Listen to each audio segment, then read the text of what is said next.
Bienvenue voyageurs dans la caravane de la Gitane sans filtre. Je suis ravie de vous retrouver pour votre horoscope qui couvrira la période du 17 octobre au 1er novembre 2024.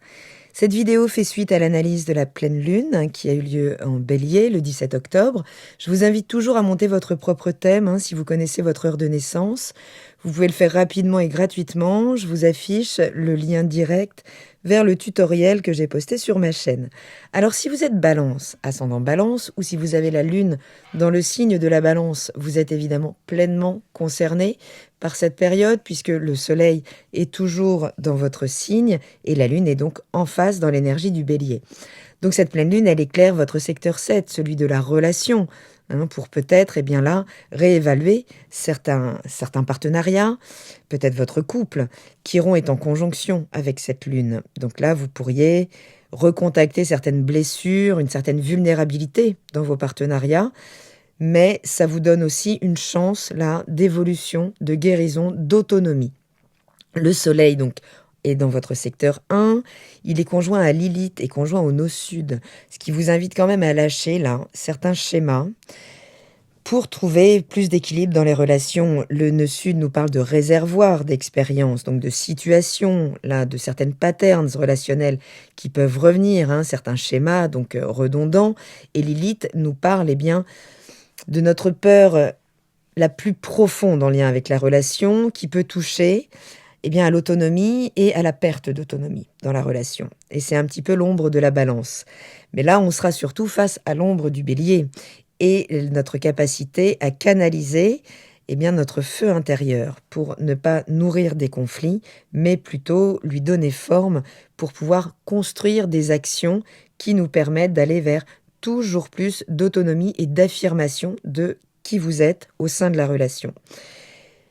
Mars est en carré, là, pendant cette période, donc au soleil, à la lune, dans votre secteur des ambitions, de la vie publique, qui pourrait générer certaines tensions, là, au niveau professionnel.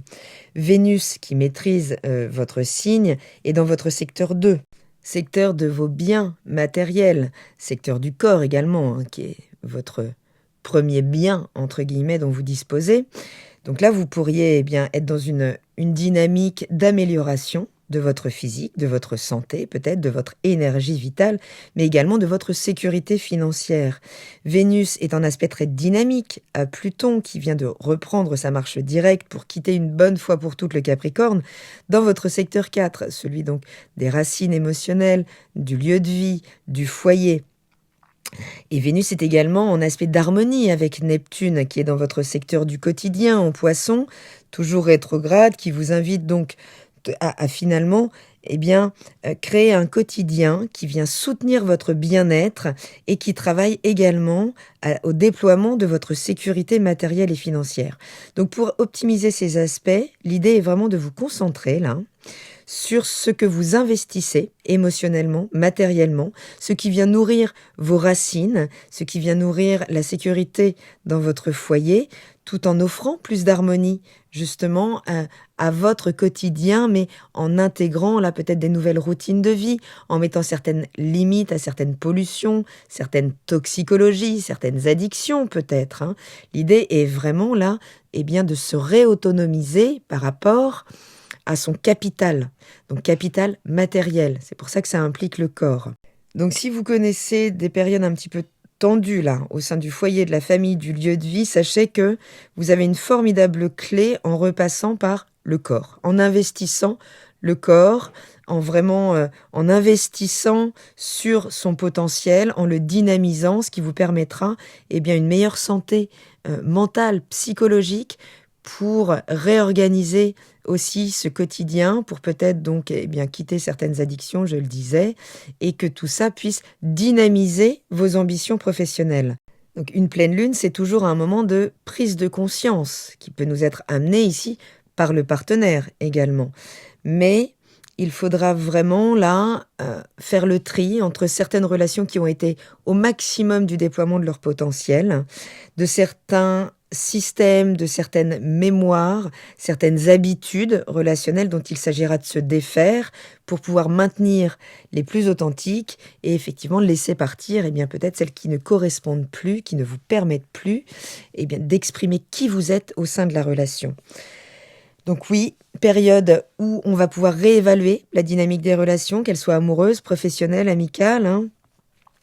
Peut-être qu'il y aura une certaine tension entre vous et l'autre, ce qui est un classique quand même pour les natifs de la Balance, en constante recherche d'harmonie, mais quitte finalement des fois à entrer en excès de compromis vis-à-vis de l'autre et de ne plus nourrir ses besoins intimes et personnels au sein de la relation. Le tout étant, l'objectif de la Balance est toujours de maintenir l'harmonie, mais à quel prix ?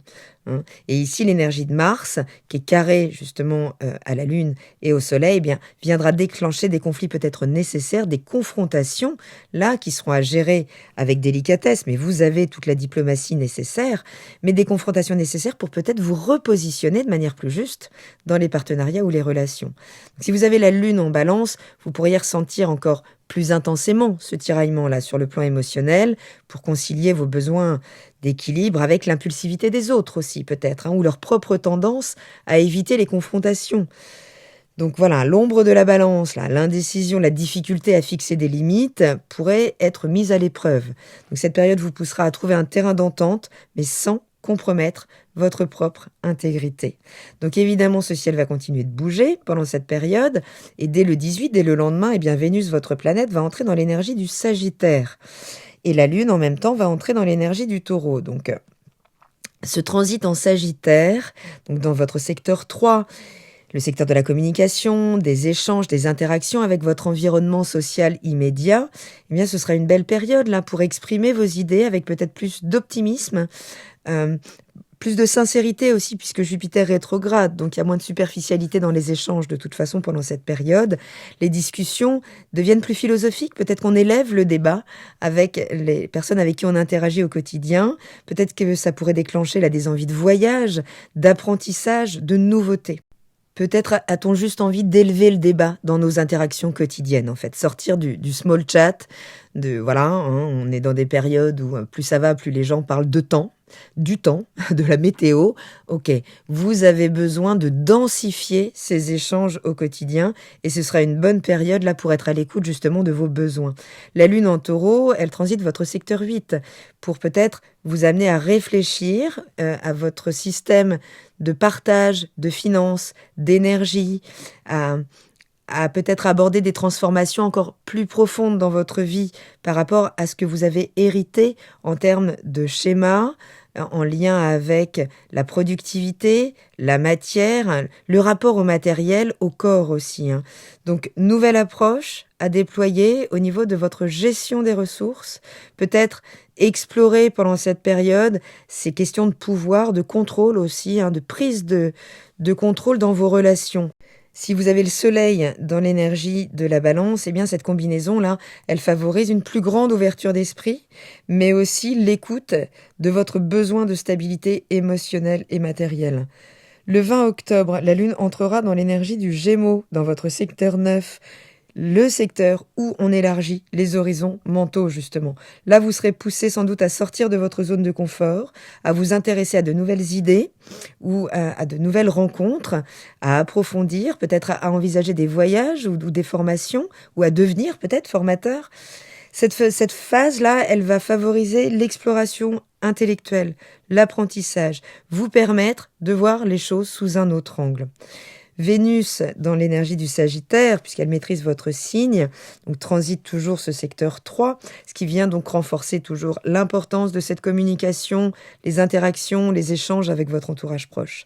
Si vous avez la Lune dans l'énergie de la Balance, là, vous serez poussé vraiment à élargir votre perspective émotionnelle, à explorer de nouveaux environnements, à vous reconnecter peut-être avec des personnes éloignées également.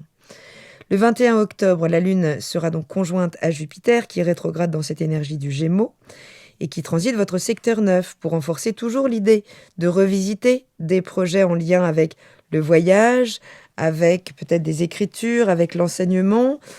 Ça peut revenir aussi sur des dossiers administratifs, là.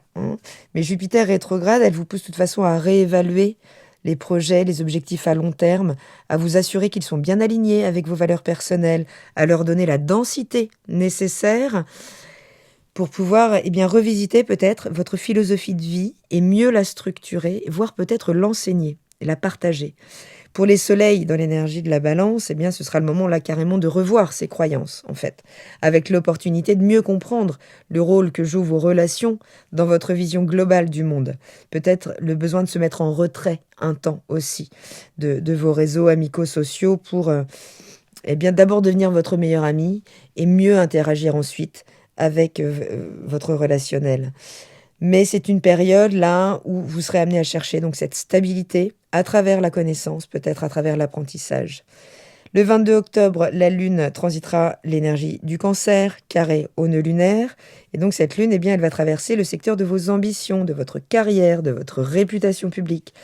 Et elle vous pousse pendant ces 2 jours à peut-être réévaluer vos ambitions professionnelles, mais qui peut vous mettre face à un dilemme entre responsabilité pro et besoin émotionnel personnel.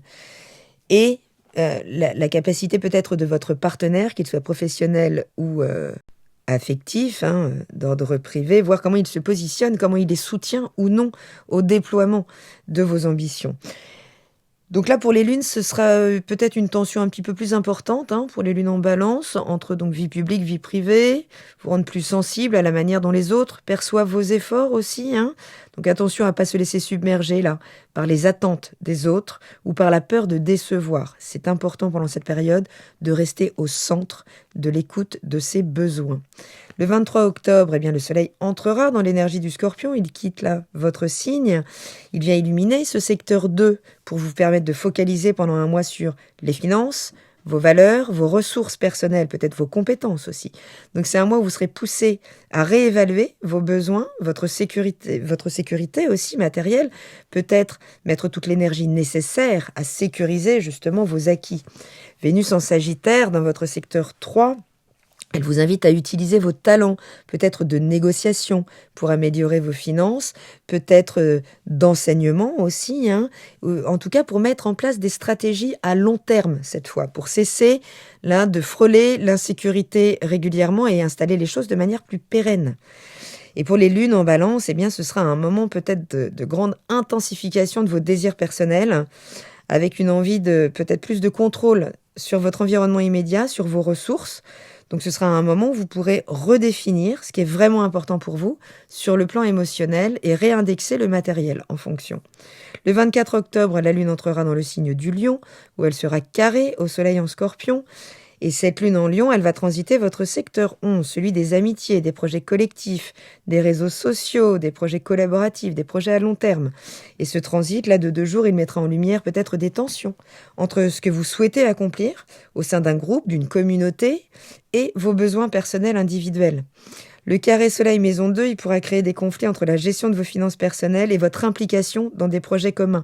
Donc peut-être l'impression d'en faire énormément pour recevoir très peu, et c'est ce qui sera à réindexer, à rééquilibrer. Les ascendants balance devront vraiment prêter attention là aux frictions quand même, entre valeurs personnelles et attentes des réseaux sociaux, des amis, des projets à long terme. Quant aux lunes en balance, il sera vraiment important de ne pas laisser l'orgueil ou les besoins d'approbation des autres influencer vos décisions dans ces situations. Je le rappelle, c'est une période où on travaille son autonomie, surtout avec ce nœud nord en bélier. Le 27 octobre, la Lune transite l'énergie de la Vierge, passe dans votre secteur 12, vous invitant à une forme de retrait social, à prendre du recul, à réfléchir, à analyser peut-être des choses plus inconscientes ou à préparer, vraiment à structurer vos plans pour la suite. C'est une phase introspective nécessaire là pour être à l'écoute de vos besoins, pour vous recentrer avant d'avancer et d'exposer vos projets. Donc les ascendants balance pourront utiliser vraiment cette période là pour faire un travail de guérison intérieure, Chiron est vraiment là très important pendant cette période, pour conclure certains chapitres de votre vie et préparer les suivants. Pour les lunes en balance, ce transit là, il va raviver des émotions peut-être enfouies, des craintes liées à l'abandon, liées au sacrifice. Donc il sera crucial là, de ne pas laisser les peurs vous envahir, mais pouvoir les accueillir, les écouter, comprendre ce qu'elles ont comme information à vous transmettre pour les dépasser. Le 30 octobre, la Lune entrera dans votre énergie, dans votre secteur 1, et vous ramène à vous-même, à votre identité. Ce sera le moment où vous vous sentirez peut-être plus aligné avec votre besoin d'harmonie, d'équilibre dans les relations, plus à l'écoute de vous. Et pour les soleils et lunes en balance, eh bien, ce serait 2 jours, là, ce sera une période idéale pour vous recentrer donc sur vos objectifs pro, tout en cherchant à maintenir l'équilibre dans vos interactions, évidemment. Ce transit-là, il vous poussera à réfléchir à comment vous vous présentez aux autres, à quel point vous êtes en accord avec vos aspirations. Et les relations seront vraiment peut-être au cœur de vos préoccupations, donc il sera essentiel de prendre des décisions qui respectent vos besoins sans sacrifier l'harmonie. Le 1er novembre, eh bien, nous arriverons à cette nouvelle lune en Scorpion, où Pluton en Capricorne sera opposé exactement à Mars en Cancer. Moment un petit peu tendu quand même, cette nouvelle lune en Scorpion, mais qui vous offrira l'opportunité dans ce secteur 2 d'un vrai renouveau dans le domaine financier ou matériel, ce qui reste une bonne nouvelle. Donc, vous pourrez initier de nouveaux projets, dans le but d'améliorer votre sécurité financière sur du long terme, peut-être de revoir certaines priorités matérielles. Ça passe aussi par un lâcher-prise, toujours en Scorpion, de choses dont on doit se détacher, de choses qu'il y a à transformer. Donc Pluton en maison 4, elle est opposée à Mars en maison 10. Là, on oppose vraiment ces 2 secteurs pour trouver l'équilibre entre carrière et responsabilité familiale. Donc il pourrait y avoir des tensions entre votre besoin de stabilité émotionnelle, les attentes professionnelles qui pèsent sur vous et qui vous demandent peut-être d'exposer au public une certaine vulnérabilité. Et ça, c'est compliqué de vous exposer, surtout pour les ascendants balance, qui là devront vraiment prêter une attention toute particulière à ces dynamiques pour ne pas se sentir peut-être trop dispersés entre justement obligations pro et personnelles. Donc cette période de 15 jours, elle est marquée par une réévaluation de vos partenariats, de vos ressources, des ressources que vous partagez au sein de vos partenariats pour que vous puissiez vous y retrouver, tout simplement. Donc avec l'énergie du soleil en Scorpion, là, qui va activer votre secteur 2, il sera temps de vous concentrer sur votre sécurité matérielle, tout en naviguant peut-être à travers des tensions relationnelles ou personnelles, mais qui seront là pour vous permettre de voir où vous en êtes dans l'intégration de l'ombre du bélier, qui est très puissante dans votre énergie, puisque elle implique toujours des compromis que vous devez faire pour maintenir l'équilibre dans la relation, et j'ai envie de dire ça suffit. Donc voilà, il y a une libération là-dessus, certaines relations suivront, d'autres se détacheront, et c'est ok. Je vous embrasse, j'espère avoir un petit peu éclairci cette période, prenez bien soin de vous, je vous dis à très bientôt dans la caravane de la Gitane sans filtre. Salut!